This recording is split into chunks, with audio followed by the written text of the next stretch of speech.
Oi, eu sou a Andrea. Vou para a universidade em breve, mas ainda não sei qual. Todas as instituições de ensino do mundo estão prontas para me aceitar. Porque terminei a escola com excelentes notas, tenho um monte de bolsas, prêmios e diplomas. Meu estado me nomeou a garota mais inteligente, porque eu sei 17 idiomas. Ser uma garota prodígio não é difícil, apenas memorizo rápido e nunca me canso. Meu pai se dá muito bem comigo, cuidou de mim a vida toda. Ele criou em mim um amor pelas pessoas, e eu quero ajudá-las. No café da manhã eu contei isso pra ele. Eu quero ser neurocirurgiã e realizar cirurgias difíceis. De repente, meu pai largou a colher e disse não. Como assim não? Acontece que ele decidiu me mandar para a Universidade de Harvard para estudar economia. Mas isso é chato. Por que eu deveria lidar com finanças quando sonho com cirurgia? Eu simplesmente nasci para isso. Eu tenho uma saúde ótima. Eu nunca fiquei doente e nunca me senti cansada. Exatamente o que se precisa para operações complexas de 15 horas. Mas meu pai nem quis ouvir. Como assim? Antes meu pai nunca discutia comigo e não interferia nos meus hobbies. Pela primeira vez na vida, eu queria chorar de desespero. Fechei os olhos e caí na escuridão. Peraí, eu adormeci ou o quê? Mas ainda eram 3 da tarde. Tentei me levantar da cama e senti uma fraqueza horrível. Era muito difícil mover minhas pernas e braços. Estou realmente doente? Pela primeira vez na vida? Preciso me mexer de alguma forma, mas é melhor ler um livro de anatomia. Mal fui até a mesa, abri a página e engasguei. As frases pareciam códigos. Esse livro foi o meu primeiro de biologia. Eu li ele inteiro aos 6 anos. Nomes dos ossos, sistema circulatório. Vi tudo isso como se fosse a primeira vez. Algo está errado aqui. Tenho que urgentemente contar para o meu pai. O escritório estava aberto, mas meu pai não estava lá. Entrei e vi o computador ligado. Olhei de perto e percebi com horror que não entendi o código. Mas ontem eu conhecia todas as linguagens de programação. O que está acontecendo comigo? Eu fechei a janela e vi uma foto que parecia um raio-x e estava assinada com meu nome. Mas em vez de um cérebro, eu tinha uma espécie de placa com chips. Em vez de coração, eu tinha uma bateria. Algumas placas substituíam os ossos e os fios imitavam o sistema circulatório. Mas o pior era que a descrição do arquivo dizia que o robô Andrea foi criado em 1º de dezembro de 2005. Todos os testes foram bem-sucedidos. Então, meu pai entrou e gritou: "O que você está fazendo aqui?" Olhei para ele e fiquei em silêncio. Como eu queria chorar, mas não conseguia. "Pai, eu sou um robô?" "Não, filha. Você é uma pessoa. Você tem um coração e uma alma, e isso é apenas meu hobby." Eu estava esperando por essa resposta, mas ouvi outra coisa. "Sim, Andrea, eu criei você há 17 anos. Ele disse que na juventude trabalhou em um instituto científico e tinha muitas ideias, mas as autoridades cortaram elas pela raiz e até se apropriaram de sua descoberta no campo da robótica. Então ele se desiludiu com a organização e decidiu fazer ciência por conta própria. Aí ele criou o biorobô mais perfeito. Eu. Não sei o que é o choque, mas acho que naquele momento me senti exatamente assim. O dia todo eu não saí do quarto. Como viver agora? Como me acostumo com a ideia de que não sou uma criança prodígio, mas um programa escrito? E então me lembrei de que não tinha falado sobre os sintomas da doença que senti antes da conversa. Meu pai disse que foi ele quem apagou o conhecimento e descarregou minha bateria para 5%. E eu não deveria me dedicar à medicina, mas à economia. Esses tipos de lixo deveriam ser jogados para fora da minha cabeça. O quê? Como você pôde? Achei que você fosse meu pai. Você é cruel. Não, você é louco. De repente, ele chegou muito perto e sussurrou que me destruiria se eu não começasse a obedecer. Então eu percebi, esse vilão precisa ser parado. Escrevi para o instituto onde meu pai trabalhava que eu tinha uma descoberta científica. O estudante de pós-graduação Luiz me respondeu e no mesmo dia ele veio até mim sobre o disfarce de um curador da Universidade de Harvard que lida com crianças superdotadas. Não tínhamos tempo, então contei tudo. E como prova entreguei um pendrive no qual passei secretamente dados sobre minha origem, copiados do computador do meu pai. Ele não acreditou em mim, mas pegou o pendrive. Esperei 3 dias, mas não ligaram. Foi tudo em vão? E então bateram na porta. Era o Luiz. Ele me perguntou qual era o meu plano. O primeiro passo é descobrir o que meu pai quer. De qualquer maneira, todas as informações estão armazenadas no seu escritório. Você chega lá e eu vou estar do lado dele para que ele não suspeite de nada. À noite, sugeri que meu pai jogasse xadrez. Tente vencer o computador. Ele jogou mal, mas eu tive que ceder para apaziguá-lo. Meu pai gritou: "Checkmate! Ganhei!" Isso deve ser comemorado. E foi pro escritório pegar uma garrafa de uísque. Ai não, o Luiz tá lá. Corri atrás dele, mas ele já estava satisfeito e saiu do escritório com a cobiçada garrafa. Ufa, acabou. Onde está o aluno de pós-graduação? Corri para a sala para enviar a mensagem, mas ele já estava esperando lá. O Luiz disse que meu pai faria 100 robôs perfeitos e os usaria para criar o maior império de empresas e assim influenciar o mundo inteiro. Não, papai. Se eu não me tornar uma cirurgiã, você não se tornará o governante do mundo. O plano surgiu rapidamente. Ele tá bêbado agora e provavelmente tá dormindo. Então você, Luiz, deve limpar o disco rígido dele e apagar todos os arquivos. É que me esqueci como fazer. Ou melhor, ele apagou essa habilidade. Olhei pro quarto do meu pai e ele tava dormindo. Você pode ir. Enquanto Luiz trabalhava no computador, destruí todos os documentos em papel. Precisa ser rápido. De repente, ouvimos passos. Ah não, ele acordou. Então meu pai entrou no escritório gritando: "Traidora, eu vou te destruir!" Ele tirou um botão vermelho do bolso e o apertou. Caros visitantes, este é um protótipo intermediário do modelo Z, um robô com imitação de livre-arbítrio. Em breve, um androide mais avançado será lançado com base nesse robô. Meu colega Dr. Luiz falará mais sobre isso. Viu, pai, como tudo acabou? Você queria destruir sua filha, mas o Luiz conseguiu me reprogramar e desativar seu sistema de defesa. Agora, você é um robô e eu sou humana. Gostou da história? Deixe seu like e comentário. Eles ajudam a divulgar o canal. Recobrei os sentidos em uma sala com luz fraca. Minha cabeça latejava horrivelmente. O que estou fazendo aqui? Tentei me levantar, mas senti as amarras sob o lençol. O que estava acontecendo? De repente, um velho desgrenhado com um avental de cientista correu até mim. O velho, com um ar de maluco, disse que agora era possível começar os experimentos e saiu correndo da sala. Me deu um frio na barriga. Puxei minha mão com todas as minhas forças e as amarras começaram a ranger. Eu puxei minha mão novamente e a amarra estalou. Nossa, como sou forte! E é melhor eu deixar esse lugar.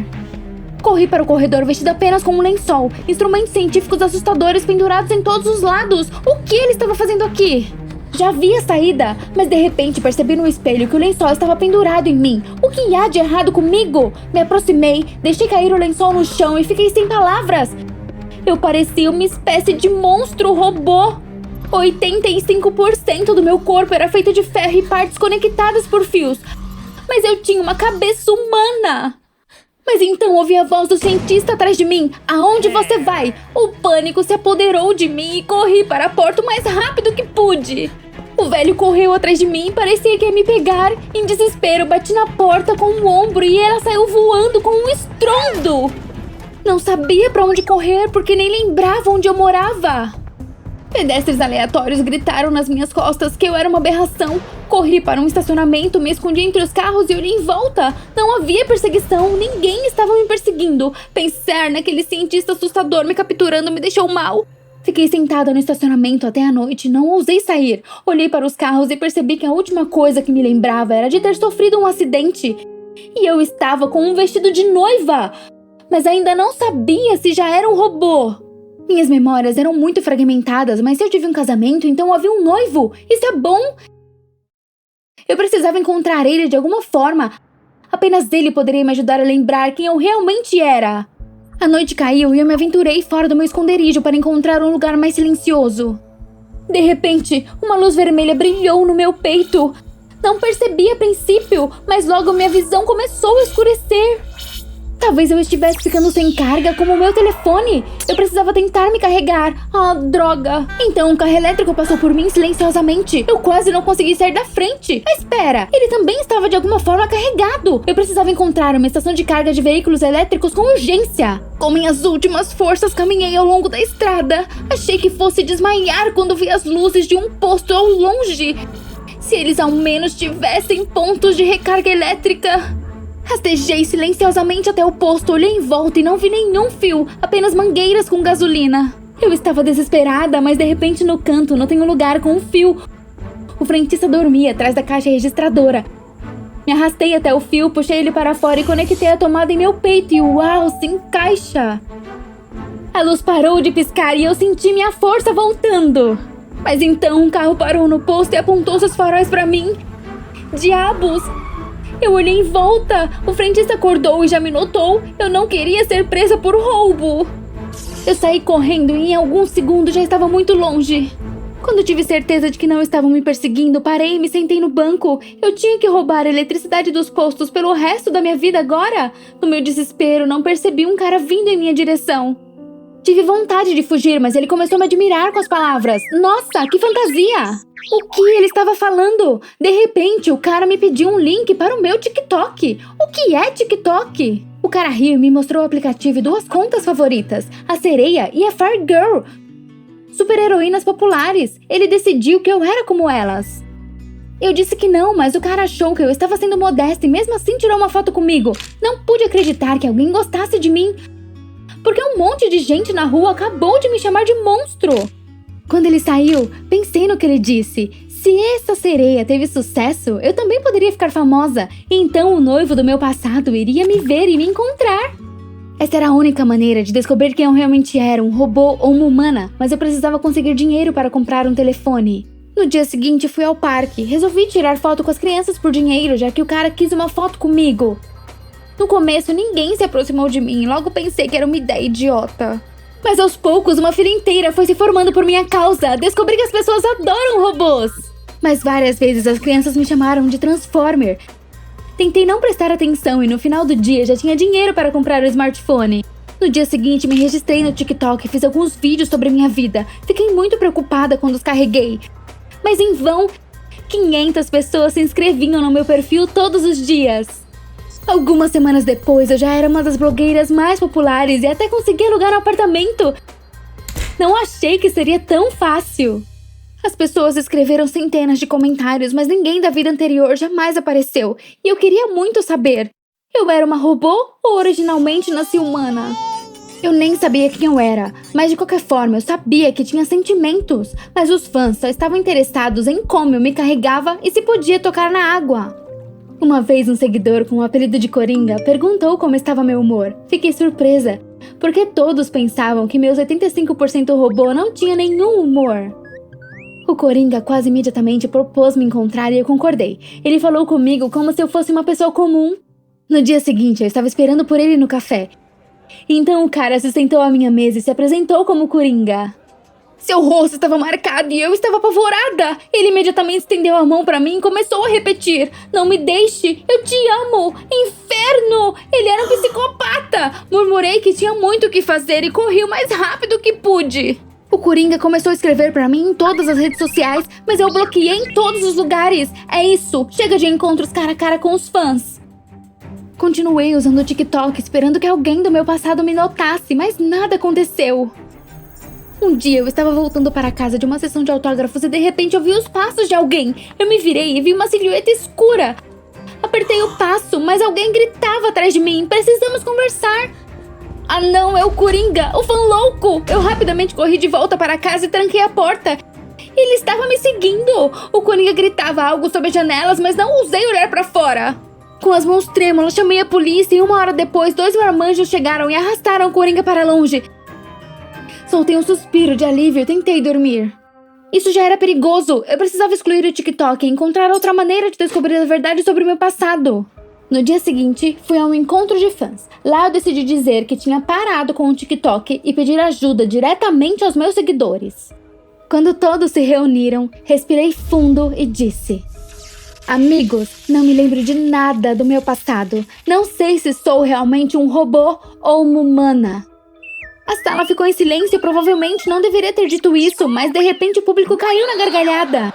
Se ouvia de todos os lados. Ela está exagerando. Nunca me senti tão magoada na minha vida. Em desespero, corri para a saída dos fundos. Nenhum dos fãs acreditou em mim. Como eu era idiota! Quando abri a porta dos fundos, esbarrei em alguém. Comecei a me desculpar, mas depois fui pega de surpresa. Era o cientista. Ele parecia ainda mais assustador do que há um mês. Eu recuei, mas ele puxou um controle remoto do bolso e apertou um botão. Eu imediatamente desabei no chão. O que estava acontecendo? Eu não conseguia nem me mover. O cientista agarrou minha mão e me arrastou pelo chão. Me ajude! Mas ninguém ouviu meus gritos. Esse era o fim. O cientista me colocou no carro e, resmungando que os experimentos ainda não haviam acabado, se sentou no volante. A última coisa que vi foi o Coringa confuso, sentado no carro do lado de fora do clube. Naquele momento, a luz vermelha em meu peito brilhou novamente e eu apaguei. Recobrei os sentidos na mesma sala. O cientista murmurou baixinho que estava decepcionado com meu comportamento. Espero que o próximo modelo seja mais cômodo, acrescentou.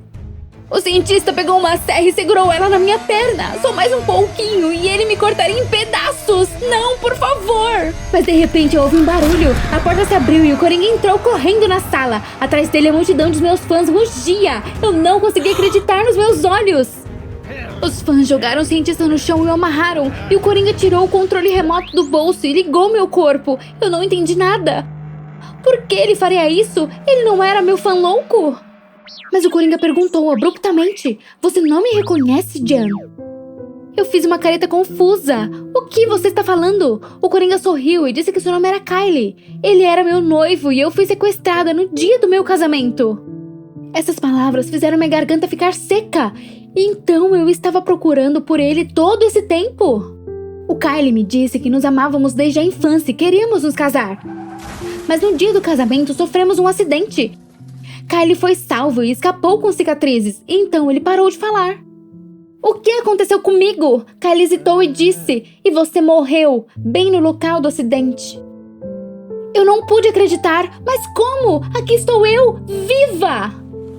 O Kylie disse que antes do funeral meu corpo foi roubado e ele tentou me encontrar, mas foi em vão. Ele não acreditava mais que teria sucesso, mas de repente ele viu uma entrevista com um robô que tinha minha cara. Ele pensou que estava imaginando coisas, mas me encontrou no TikTok e ficou surpreso. Eu estava viva! Lágrimas encheram meus olhos e de repente vi no rosto desfigurado do Coringa meu querido Kylie, a quem tanto amei durante toda a minha vida. Oh, Kylie, que bom que você me encontrou! Alguns meses depois nos casamos. Nosso casamento foi comentado no país todo. Depois disso, o dobro de pessoas me seguiram, só que eu não me importei mais. Era o suficiente para mim ter uma pessoa que me via não como uma aberração do TikTok, mas como uma garota comum que também tinha sentimentos. Olhei para o Kylie e vi o homem mais lindo da Terra, sem nem perceber as cicatrizes em seu rosto. Afinal, amor e bondade é isso que nos torna verdadeiramente bonitos. Você gostou desse vídeo? Então se inscreva, deixe seu like e apoie o canal. Obrigada!